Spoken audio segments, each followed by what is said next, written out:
Well, hello, my friend. Welcome to Goals, Grit, and some woo woo shit. I'm your host, Una Duncan, and today we have a very special guest. In fact, I think you might even recognize him by his voice. Check it out.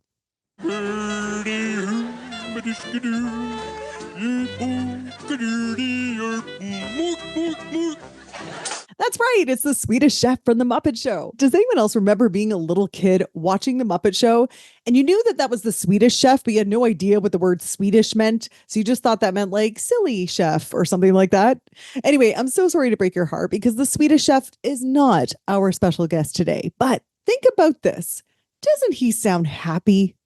And he probably is because people from Finland, Sweden, Norway, and Denmark are consistently identified as the happiest people on the planet.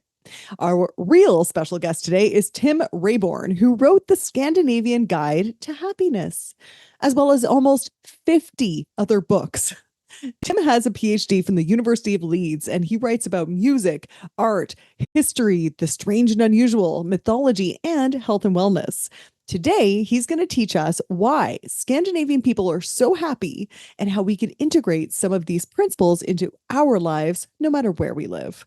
It's time to get your head out of your ass and start creating a life of no regrets. Whether you want to lose weight, get rich, or manifest a hot threesome on the beach, you're gonna want to turn this up. This is Goals, Grit, and some woo-woo shit with your host, best-selling author and professional butt kicker, Una Duncan. Okay, so Tim Rayborn, thank you so much for being here right now. Pleasure to be here. Thanks for having me. So what made you want to write the Scandinavian Guide to Happiness? Well, my publisher asked me to do it. The ultimate author's motivation. Yes. Yeah, absolutely. They wanted me to do it and they paid me to do it, which was great. But no, it's I work with a couple of different publishers on call, and I often get requests to do things that are suited to my interests. So it's a great situation to be in. This particular publisher puts out a variety of different kinds of books, lifestyle and health books and such, and they knew about my interest in sort of Scandinavian culture and such, and it seemed like a good fit. So that was the main reason. So when I knew about some of the concepts within it, but it was really fun to start delving into it in more detail and finding out, more about these.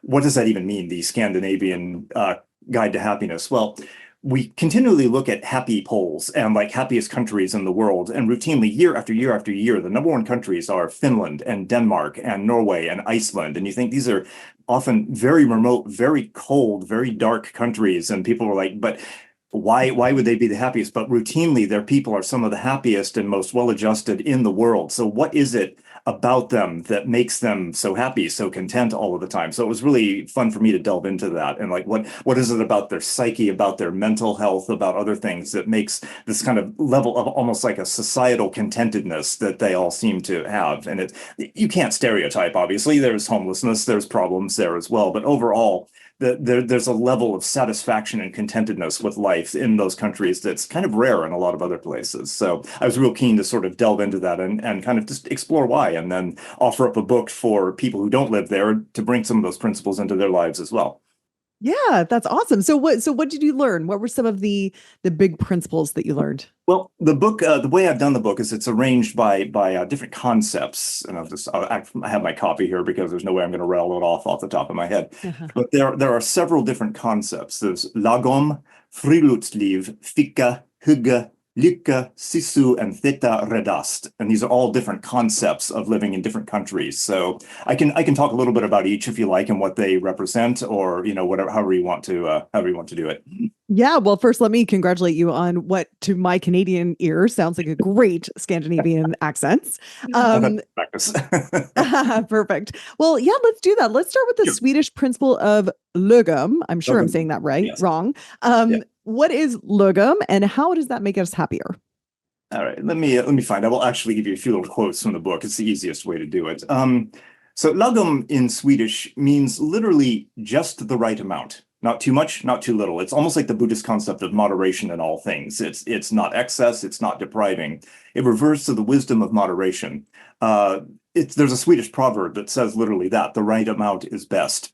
And the idea is to keep things in balance and not give in to excesses in any area of life. So the idea is, don't drink too much, don't eat too much, but at the same time, don't deprive yourself either. It's the middle way of Buddhism. It's very similar to that. I find that idea of enjoy yourself and be content, but don't go to extremes, either extreme indulgence or extreme asceticism. Neither of those are going to benefit you, and they're actually going to make you very unhappy in the long term. So that's one of the first principles we find. Yeah. Yeah, And just to interrupt you, I can see how that totally applies to, alcohol or sweets or whatever. But I think you said that this principle extends to even our relationships, our I health, our think so. home. Yeah, I think so. I think when you look at certain things, it's like being willing to unplug from work at the end of the day. Don't bring your homework with you. You Right. don't work home. Like that's your job or whatever your job, even if you work at home at 5 o'clock or whatever, cut it off. Don't be taking phone calls at 10:38, PM. That's not moderation. That's not lagom. That's living for work rather than working to live. It's things like that. Make time for sleep. Don't deprive yourself. Don't sleep 12 hours, but also don't sleep only 4 hours. Try to get healthy amounts of sleep. Physical activity, do it, but don't do it to excess where you're in the gym for 4 hours a day, because that's going to leave you burning out as well. So there seems to be a real strong sense of this particular idea, and it works across all sorts of things. Give yourself a day off once in a while. Disconnect properly when you're on vacation. Don't take work calls. Don't doom scroll on social media. Leave it Mm. away. So these things that are actually easier said than done. We've created this workaholic mentality that if you're not killing yourself constantly all the time, that you're not productive. There's a deep streak of that in the United States in particular, what I like to call sort of work or political Calvinism. It's the idea that you Yeah. have to earn your right to exist every day by pushing yourself harder and harder and harder. And it's taking us back to almost these sort of Victorian values about hard work. And it's literally killing people. And I think this is one of the things you find in the Scandinavian countries, and even in some others, Germany and France as well. In France, they'll take 2 hour lunches. That's not you'll sit down with a bottle of Bordeaux and have a 2 hour lunch, and you don't go back to work until after that's done. They have Yeah. 35-hour work weeks. There's a greater sense of work-life balance. And I think that this is something that we see a lot in Scandinavian countries from what I've seen as well in my time spent there. So yeah, Hmm. that's one of those. It literally translates across all of society. It's not just don't drink too much alcohol. It's don't do too much of anything, really. Yeah. And it's so interesting. I mean, you're mentioning the workaholism, but Yeah. I think there's this go hard, go home attitude Yeah. that is so prevalent. And I don't know if you know what I do. I do health and fitness Yeah, of counseling course. and coaching. Yeah. Yeah. So, and that's one of the biggest things is that people, even when it's a good thing, they feel like they have to do it so hard. I got to do my exercise every single day. I have to eat so clean. Yeah. And, if it's a bad thing, if it's sugar or alcohol or, gluten or whatever, and they're like, never again. And I really think that the like creating those polarities, it doesn't do anyone any favors. Absolutely. I think the more you try to resist something, the harder it becomes to resist. If you just say, I'm never having any sugar again, excuse me, as Mhm. long as I live, that's not going to work. You're going to be into that bag of cookies in about a day and a half. That's the way it is. So it's Yeah. learning to moderate that sort of thing is hugely important. Yeah. Yeah. And this We idea of lagom, of just enough, not taking too much, not doing too much, it seems to sort of align with the Nordic economic model of social absolutely. democracy. Yes, So what absolutely. The ocean billionaires are not even allowed in those countries. The idea, because why does one person need to hoard that much money? They don't. They're never going to use it. They can't spend it. They couldn't spend it in 300 years, literally. And so there is that sense of the kind of social democracy of the greater good of people means that kind of excess should not exist. And that's absolutely essential, I think, to the social structure and political and economic structures of those countries. Yeah, so what do you think? I mean, this is probably the big question, but what do you think came first, the cultural attitude or the economic model? That's an interesting thing. I think it's a bit of both. I think that the attitude probably, and a case with a lot of these, comes from the fact that in previous centuries, prior to wonderful things like indoor plumbing and central heating, they could be pretty harsh, miserable places to live, and you have to rely on the community to survive. Rugged individualism isn't going to cut it. You don't Mm. go off and conquer the North Swedish wilderness. You die and get eaten. Your corpse gets eaten by a bear. I mean, that's it. So you better have a community, a village, a community of people to rely on. There's a greater sense of collectivism, of communitarian, just being good neighbors. That sort of thing is absolutely essential. So I think that idea was already ingrained in the Nordic psyche before these, and therefore these economic models fit that idea. I don't quote me on that. I don't know, but that seems to be Yeah. my case. That it's that probably the ground was fertile for that kind of economic development because the attitude was probably already there. So yeah. That sounds like as good a guess as any to Yeah. me. Yeah. Okay. It will So not die on speaking that of, hill, but I think it's probably true. So it's a great guess. Okay. So, speaking of getting eaten by a bear, let's yes. move to Friluftsliv. I know I've got Yes. that wrong. Tell me how to say it properly. Let's see. Friluftsliv, which Thank literally you. means it's a Norwegian term, and I'm actually studying Norwegian right now, so I have fun with this. It means free air life, which is Oh. it's kind of one of those words that's a little strange, but it actually refers to the fulfillment that one gets being out in the natural world. And the Nordic, particularly Norway, are huge on outdoor sports or just hiking or anything all year round. They have the joke in Norway, of course, is that there is no bad weather, there's only bad clothing, which is true in a lot Yes. of northern areas of the country. But yeah, people love their outdoor sports. And it's not even necessarily skiing and mountain climbing, just like hiking and walking and such. And people love being out in all kinds of weather. So the contentment that comes with reconnecting with being outside is something that's very important to the Norwegian consciousness, I think. And even people that live in Oslo and big cities will find ways to get out because you're never far from nature. The public transportation is so good and such, and the cities are not large sprawls like our Los Angeles. So it's possible, even if you live in an apartment in the middle of Oslo, you can be out in the countryside in half an hour. So there's always a great sense of wanting, and many of those cities are also renowned for having beautiful parks and all sorts of areas. So the idea is to kind of find yourself, get lost and find yourself again in nature, I think is what it really stands for. So, and we know that Yeah. this, there have been all sorts of studies. I think I quoted one in here from 2015 reported that over 50% of the world's people now live in urban areas. Urbanization is associated with rising rates of mental illness and stress because it's Mm. just we spent hundreds of thousands of years living in the natural world, and then we lock ourselves away from it in concrete buildings. Of course, we're going to start feeling like we're jailed. We need the rough ground under our feet. We need to touch the trees. We need to breathe that air because it's literally in our bodies. It's literally what we evolved to become. So I think that the Hmm. attitude here is that we need to reconnect with that much more than we do. Yeah. And this principle, it's not as I read it in your book, it's not so much about like hiking and skiing. It's actually more just about being in nature. You don't have to Yeah, do anything to it. no, You don't have to do anything in it. yes. Yeah, go sit under a tree for half an hour and just listen to the birds. That's fine. It's not going out and buying expensive ski equipment, and you can do that if you want, but that's not the if you just go to your local park and spend a little time each day or every other day or whatever, listening and observe it changing throughout the seasons as well. Every season and every time has its own beauty if you allow yourself to be open to it. And I think this is even supported in law in Norway. Yeah, both Norway and Sweden have what they call you can go anywhere as long as you don't damage the property. Britain has a similar law as well. It means you can, the concept of ownership is a little bit more collective. Yes, people own land, but they have to leave it open for people that want to go hiking or walking. They usually have a path across a part of it. And I used to live in Britain, and I used to walk quite a lot.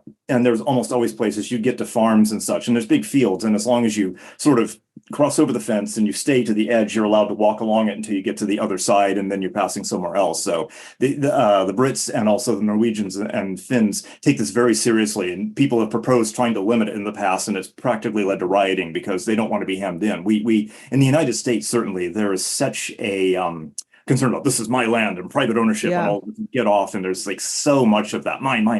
But again, Mhm. it's that sense of collectivity. There's a sense of like this is for all of us, just don't cause any damage, don't harm it, and it's very important to them, these right to roam laws.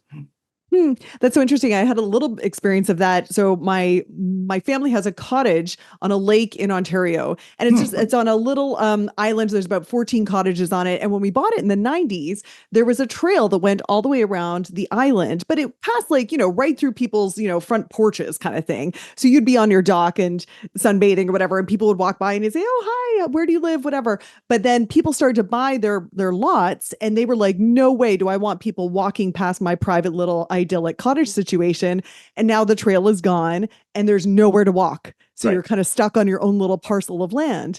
And so, yeah, it's just my experience of when we don't have those protections for right to roam. I think that's what it's called, Right. right? Yeah, absolutely. Yeah. And who is that? Who is that helping, really? A few selfish property owners have made it miserable for everybody else. And no one's harming them by doing that, And it's like, if you really Mm, need that much privacy, sure, go buy something far more remote out somewhere. right. Don't ruin Yeah. it for everybody else just because you're a selfish jerk, And that's we see so much of that. So yeah, I think that the Nordic countries have definitely balanced that right in a way of like, yes, use these spaces, get out, don't harm anything, and it's all fine, and everyone's fine with it. So again, there's that sense of collective. This is good for the collective. This is good for everyone. This is something that benefits everyone's health. It benefits everyone's well-being and such. And I think that the free life air is very much about that. It's about everyone should be free to live and explore life out in the fresh air, literally, Hmm.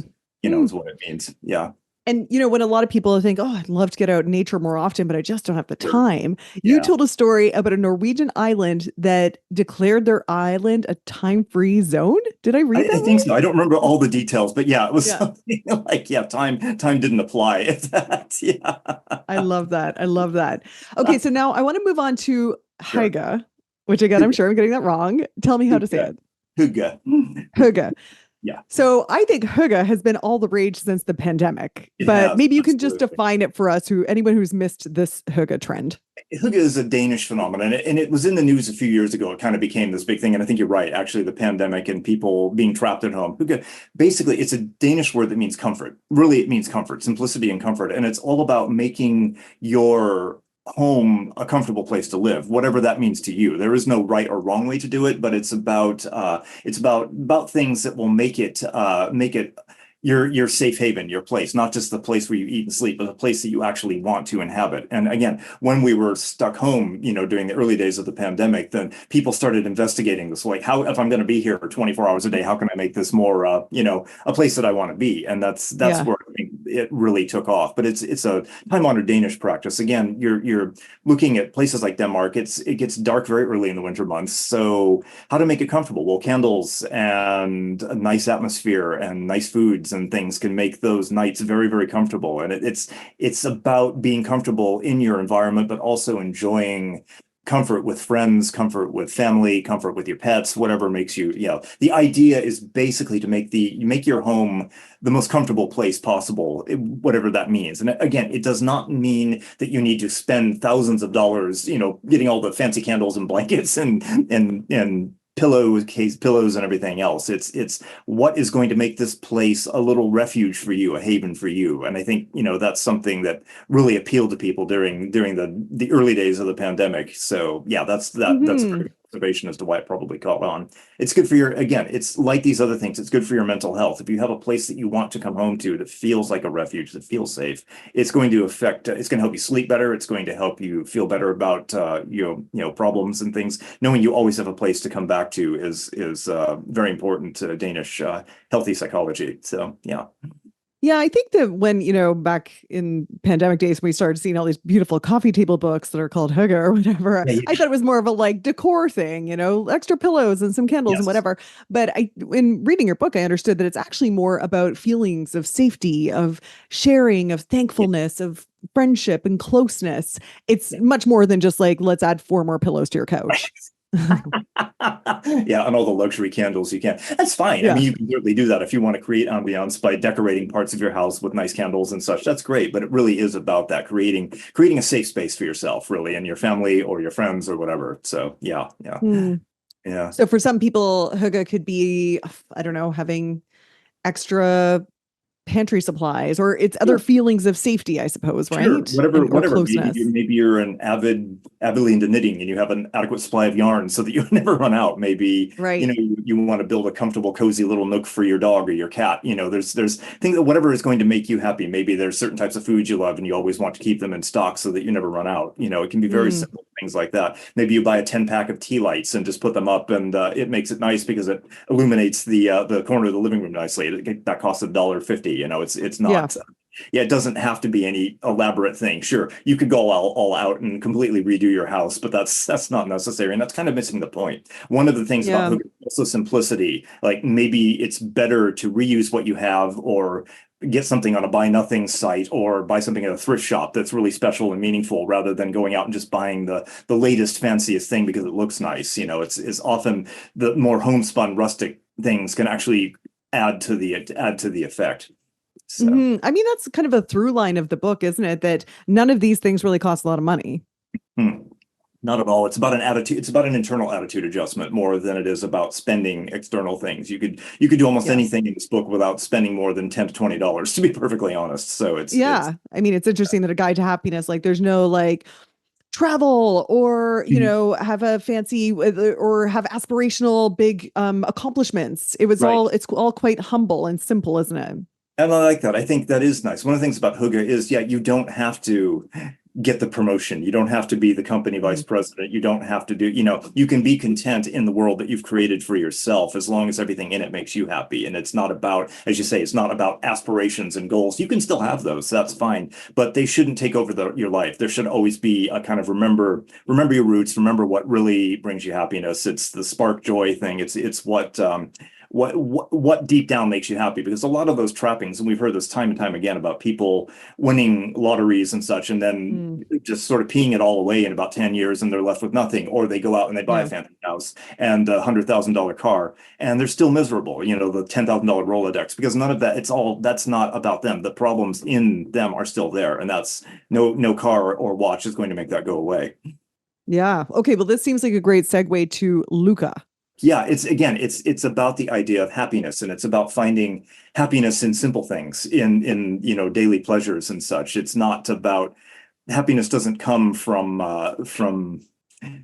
buying the most expensive watch. It doesn't come from taking the most expensive trip, but happiness can be sharing a cheap bottle of wine with your friend on a Friday night and talking until 2 a.m. and that's costing nothing, and you're getting memories and such. It's about valuing those things that really matter, whether that's friends, families, whether it's a cat that sits in your lap and purrs while you read, whether it's a piece of music that you love listening to, things that are simple but move you in simple ways. And I think that's maybe it's about one of the things that makes people happy that we've shown over and over again in studying is volunteering time to help others. Is there absolutely does cause physiological changes in the brain when we do things for others. When we try to make other people happy and improve their lives, it dramatically improves our mood. And this has been shown in study after study after study that it's not all about you acquiring, it's also about what you can give back. So is there an organization you believe in that you could volunteer for? Is there an animal shelter you could help out with? There's so many different things. Again, they take a little bit of time, but they won't cost you anything. And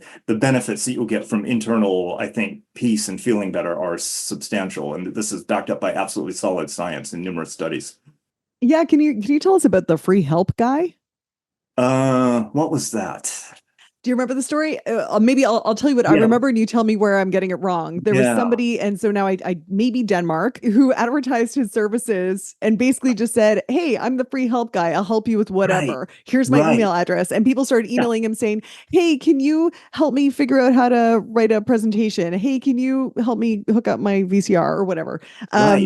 And he just he helped people move. He helped people with their homework, and he just started helping people. Is that the story that I remember? Yeah, thousands of people, and it kind of caught on, and other people started doing it too. So it became like this whole network of people helping people and doing things. And it's fantastic. I absolutely love that idea. Yeah. So what do you need help with this afternoon? I'm free for 2 hours. If anybody needs something, hit me up. What a great idea. The idea of being a good neighbor again, being, conscious of your social surroundings and helping in whatever way you can. It's a fantastic idea. Yeah, I think he's helped thousands of people since then. Yeah, wonderful story. Can I quote you from your book? You wrote, when this is talking about Luca and Luca and the principle of happiness is all around you from Denmark. And so you start the chapter by saying, first, let's talk about Denmark. You describe it as a clean and modern country with excellent free healthcare and efficient public transportation, free education, and many other benefits that are bound to make people happy. So it's a chicken and egg. Do these things make people happy, or do happy people create institutions that serve the public good, thus spreading happiness? Yeah. It's both. Yeah. I think it actually is both. And I think one feeds the other. I think we have that collective, or I think that collective sense of collectivism was already there that laid the groundwork for these kinds of social and economic models. And then those in turn make people happy because of the way that they're set up. So I think it is, like you say, it is a chicken and egg question, but I think the temperament was already there. The psychology and the mindset was already there to kind of start these sort of social experiments and see, well, we already have this sense. Let's see if we can expand on it by codifying it into law and seeing how it works. And it's been spectacularly successful. Now, there are no countries without problems. Every country has issues with crime and homelessness and other things, but overall, the numbers are considerably less in a lot of these countries than elsewhere, simply because they find that these things work. If people have to be willing to buy into them too. If somebody goes into this kind of a country with the sort of rugged individualist, I've got mine, screw you attitude, that's not going to work, and they're not going to be very welcome, to be honest. And No. you'll be ostracized. You're not going to be happy, and you're going to be kind of shut out by people as well. So exactly. You write that in Denmark and Iceland, 95% of people report a sense of belonging and community. And that really struck me because what I keep reading is that there is a growing sense of isolation among many people. So what are they doing differently? Would you say it's because of these sort of institutions that they've developed and this sort of culture of looking out for one another? Is that the big difference, or are there other cultural things that are contributing to this? Again, I think you're right. I think there is this greater sense of collectivity that people buy into, and there's a greater sense of we have a responsibility to each other, and that's, especially again, because these countries have histories. Some of them have fairly fraught histories with a lot of violence and turmoil and political upheaval, but they've found a way through that. And then you're also dealing with like very extreme weather, particularly in places like Iceland, where it's like in the winter you have maybe an hour of sunlight, and a volcano's erupting in your backyard. Exactly. You better look out for your neighbor when one of those volcanoes with 17 syllables erupts, because it's a problem. You can have lava rolling down the middle of the town center. So you better be able to face up. In fact, there is an Icelandic principle, which we can talk about in a moment, that actually kind of refers to that as well. So, but I think so. I think there's just there's a greater sense of a need to support the collective good over rugged individualism and such. And it pays dividends. It shows that people in general are happier. And, that's at the end of the day, that's what people really want. And that's all that really matters. Okay. But this is interesting to me, because this idea of focusing on the collective good in some ways would seem like a contrast to the idea of individual freedom. And the principle of feeling free is actually one of the principles that you talk about here. Right. And you mentioned the Human Freedom Index, which ranks nations by the state of their freedom. And Finland, Denmark, they always score really high. And for example, China and Iran often score very low. Right. And you said the US is usually around 20th on the list. And that was so surprising to me, because freedom is like the American brand. So it depends on how you define freedom. That's the thing. Okay, tell me more. Freedom to make as much money as you want without any government interference, freedom to dump your trash in the river, freedom to play your music super loud at night. A lot of people think those things are freedom, but what if it's freedom? Okay, so here's the question. If you're working a 9-to-5 job, let's say you're paid well, you get $150,000 a year to work at some company, and that's great, that's fine, and you're working 9 to 5. But what are you doing on top of that? You have to commute there. You're leaving at 7:30, 8 o'clock in the morning. You're not getting home till 6:30 at night. Well, that's another 2 hours of your day eaten up. So you've already given 10 hours of your day to this employer. Then you've got to find something to eat. Then maybe you have an hour or two. You've got to take care of other things. You have to do laundry. You have to do other things. Where's your freedom? Where's your time? Weekends have to be shopping mowing the for lawn and mowing the lawn, shopping for groceries, getting things for the kids. Where's your free time?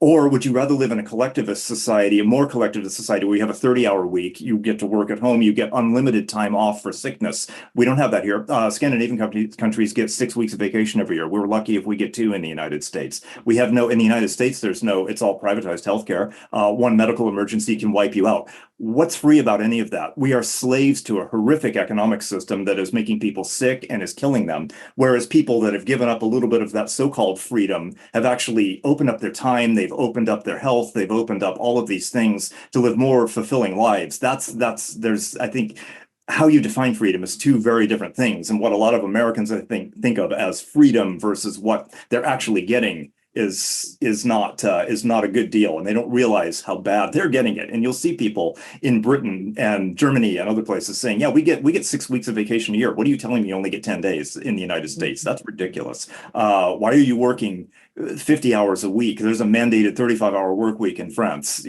So what's really free? Your time is the one thing that you can't get back. You can always make more money, but once you've spent that time, it's gone forever. And if you're spending 50 hours a week at the office, you're not free. Your time is bought up by them. And you're lucky if you have a little bit of time on the weekend to sit and read a book or watch a TV show that you want to watch. And then you have to go right back into the grind again. So I think it depends on how we define freedom, right at the top. Yeah. A lot of those things, they seem like systematic. Yeah. And so I know you wrote this book because you want individuals to be able to take Right. some of these principles and apply them to their lives. So how can an individual increase their sense of freedom Yeah.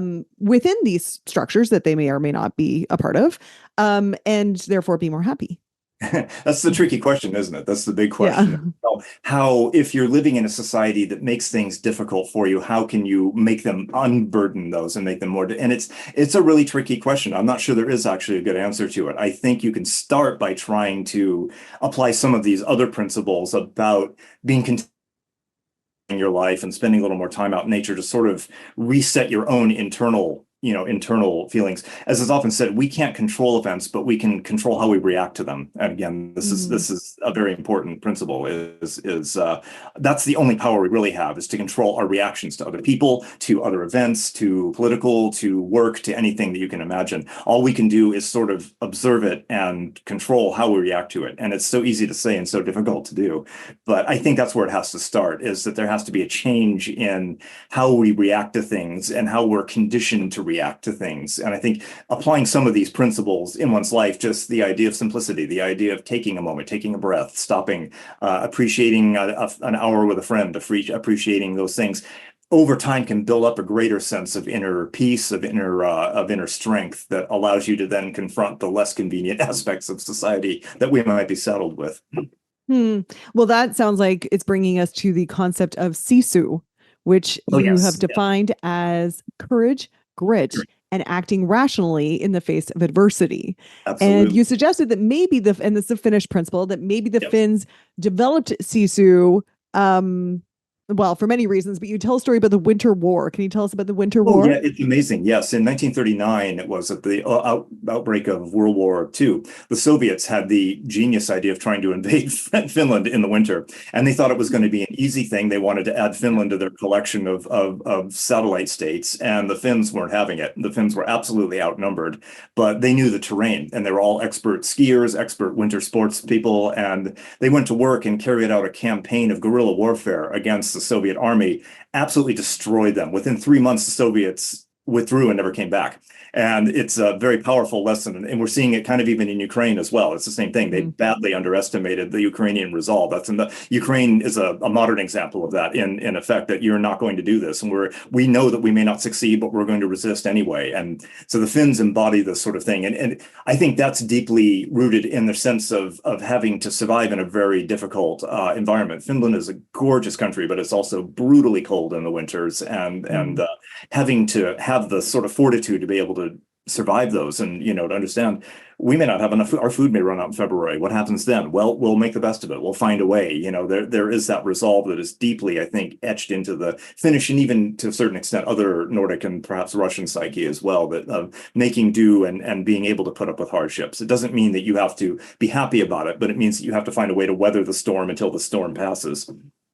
Yeah, it's a really it's an interesting distinction, because on this podcast we talk about grit. But as I was reading, I don't think that the quality of sisu is I think it's a bit different than what us North Americans might think of as grit. So you write, sisu is not finishing a marathon. It's the determination to put one foot in front of the other to begin with. It's facing a difficult situation without being certain of the outcome, but with the courage to face it anyway.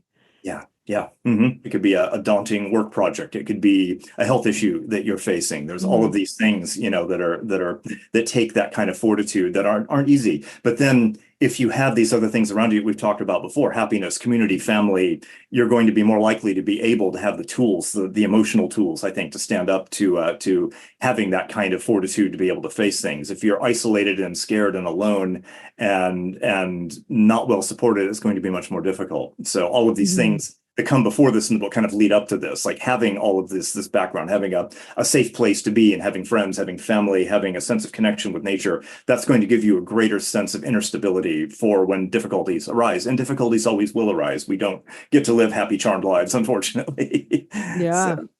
So how can we individuals build up our sisu without necessarily having to tackle the Soviet army on skis? Well, that was my first suggestion, but it's not. Yeah, yeah. Again, I think it's the idea is be good to yourself, be forgiving to yourself, know that you're going to stumble sometimes and fail. This idea that we have to succeed at everything we do, I think, is a really a terrible kind of Calvinistic bugbear that we need to get rid of.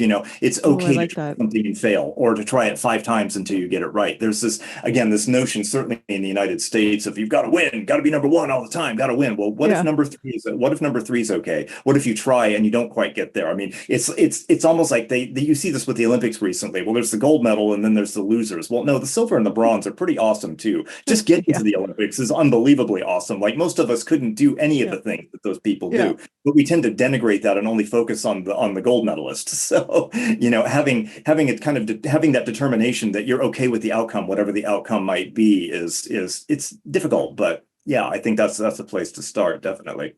Yeah. Yeah. And you right. Also remind yourself, maybe this is part of being good to yourself, but remind yourself that sisu isn't constant. You're not Yes. always going to feel really strong in the face of No. adversity. In fact, part of I would say it's almost a kind of not feeling strong can be the strongest thing you can do sometimes. Trying instead of putting on a false sense of, oh, everything's fine, I'm okay. It's okay to grieve. It's okay to break down and cry. That's sometimes the best thing you can do, and that's the strongest, healthiest thing you can do for yourself, rather than putting on a false face and saying, oh no, I'm good. Everything's fine. Don't worry about it. I got this. It's no problem. Now, most of the time we don't got this, and that's the We thing. really don't. Yeah. Okay. So let's talk about the final Icelandic principle then. Theta redust. I'm sure I got that wrong. Theta redust, which is it's kind of similar to Sisu in some sense. It's basically whatever, it's fine. We can fix it. It's fine. We'll deal with it. When you live in a country where a lava may like wipe out your house, like, okay, we'll just build a new one. It's not fatalistic, but it's accepting that the world is the way that it is, and that we have to kind of roll with the punches, basically. Go with the flow a little bit. Be yielding, but then come back. If you're knocked down, get back up again. It's that determination of, and I love that. It literally translates as whatever, it's fine, which is great. It is great. And you write down, it doesn't mean that everything always works out for the best or the way you want it to. It means that we can all make the best of bad situations. And there will be bad situations. It's inevitable. Yeah. So, yeah.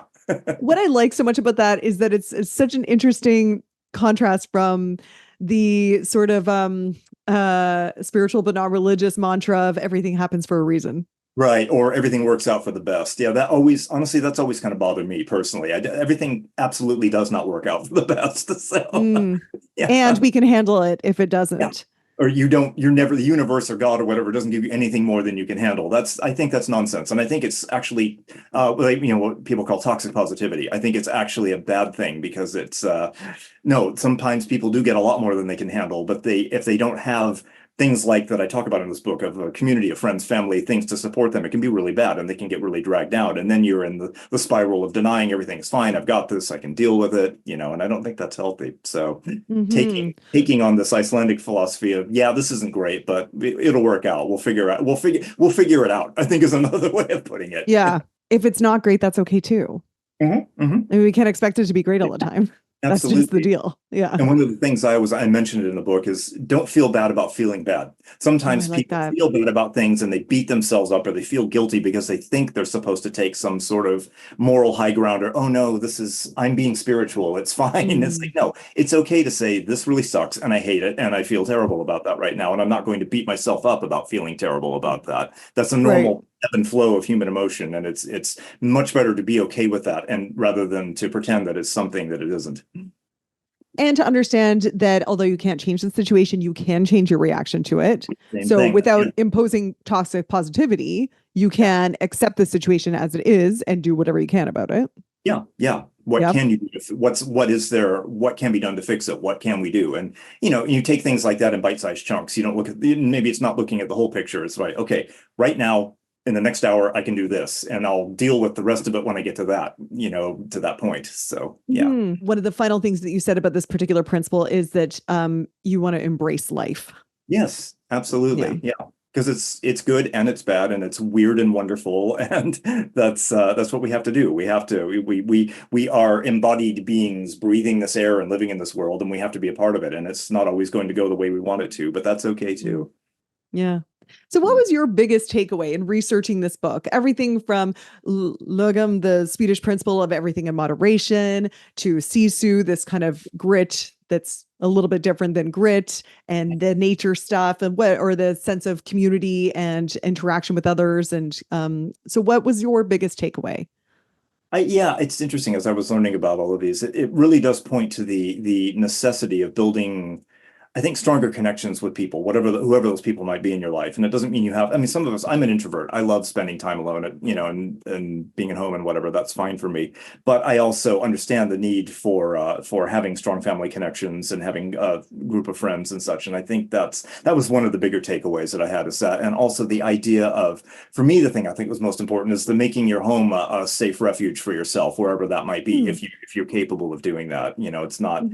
Again, it doesn't have to cost a lot of money, but if you can make it a place that really is your castle, then that's one of the best things you can do, because then you'll be surrounded by that at all times when you're there, and it gives you a place to come back to, a place to really enjoy and come back to. I love it. Well, Tim, tell us people where they can read more of your, I know you are an unbelievably prolific writer. Can you tell us a little bit about that? Because I know a lot of people listening to this may have the goal of writing a book sometime. And Tim has accomplished that how many times? Oh, I've probably written about 45 books over the last 10, 12 years, something like that. So I write professionally for various publishers. I also have things under my own name. I do ghostwriting. I do a whole bunch of different things. And I provide coaching services if anybody's interested in learning about book writing, or wants editing or ghostwriting or any of those things, or needs advice on how to get the whole process started. I and my business partner do a business where we actually help people with those sorts of things. So be happy to do that. Where can people follow you and learn more about your work? You can go to timrayborn.com. That's fine. There's all of my books and my recordings and things are available there. I have a new book that just came out actually literally a week ago. It's on Steam. It's called Northern Mythology, and it's a complete look at the Norse, Finnish, and Sami, who are the indigenous people of the far north, and their cosmologies, their religions, and such, dating back 1,000 years or more. So it kind of ties in, and you see some of the same themes, I think, in some of these stories about gods and heroes. There are elements of like Sisu and Lagom and those sorts of things in them. So you kind of see that there's like a deep-seated sort of sense of what the people of the region have long believed, because it's present in their myths and in their stories and folk tales and such as well. So, yeah. Well, thank you so much for taking the time to talk to us today about a book that you wrote a couple of years ago and have since during the pandemic. I actually wrote it during the pandemic, which has made it an interesting sort of, how do you experience community and all these things when everyone's at home? What can you do? So I actually talk about that a bit in the book as well. Yeah, very cool. Well, I really enjoyed it. Thank you so much for chatting with us today. Real pleasure. Thanks so much. So what did you think of that? Does it make you want to move to Finland? Do you know what I find so interesting about Scandinavian happiness? The Scandinavian people that I know personally, which I understand is probably not like a representative sample or anything, but my Scandinavian friends, they're not like bubbly. They're not the ones that would immediately spring to mind if you said, who seems really happy? That would probably be like my fabulous gay guy friends who are basically like jazz hands about life. But it strikes me that jazz hands is not the happiness that Tim is describing in this conversation. He's describing moderation, quiet, boring social infrastructure. It's more about acceptance. And some of what he was talking about was kind of close to stoicism, which, to be honest, I have always dismissed as like boring and kind of a downer. But it actually feels like it takes some of the pressure off a little bit. I don't know. What do you think? I'd love to know. And if you want to build any of those very important social connections by sending this podcast to a friend, maybe send it to that stoic Scandinavian in your life, or anyone who could use a little bit of calm, quiet happiness, please do send it on. Until next week. Hey, dude, thanks for listening. If you like this episode, make sure you're subscribed so you can get the next one. And by the way, if you rate and review this podcast, it really helps me get found by other people who need some goals, grit, and some woo-woo shit. And be sure to connect and DM me at Una Duncan on Instagram and let me know what you thought of the episode. Chat soon.